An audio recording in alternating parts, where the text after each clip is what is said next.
Life Drawing by Alexander Rishkin. Добрый день.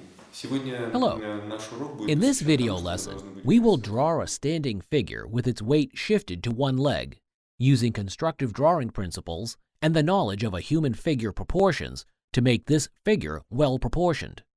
Here's the result that we will achieve at the end of this lesson. Let's begin. We begin the main drawing with the top and bottom points of the figure. Here's the top point, and here is the bottom one. Then, we imagine a virtual vertical line that runs from the top to bottom between these points.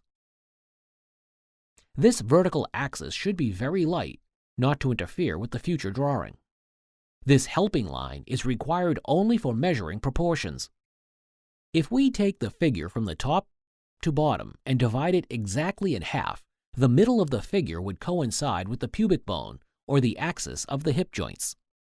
The hip joint level is always easy to spot when a model stands in contrapposto, because it is the point where the line of the leg changes its direction to the line of the torso. If the model stayed straight, the second hip joint would be on the same level as the first one.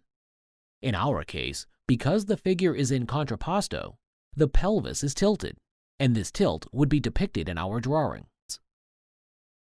To make sure that a figure in contrapposto keeps its balance and doesn't visually fall to one side, you need to ensure that the pit of the neck projects to the ground where the footprint of the supporting leg is.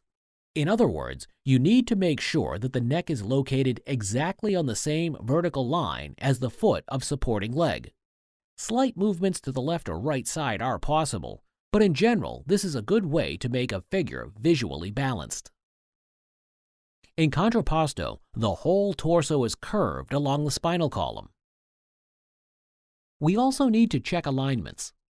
For example, how much is the model's right shoulder protruding beyond the pelvis's edge? We must also check the alignment of the model's left shoulder with the edge of the pelvis.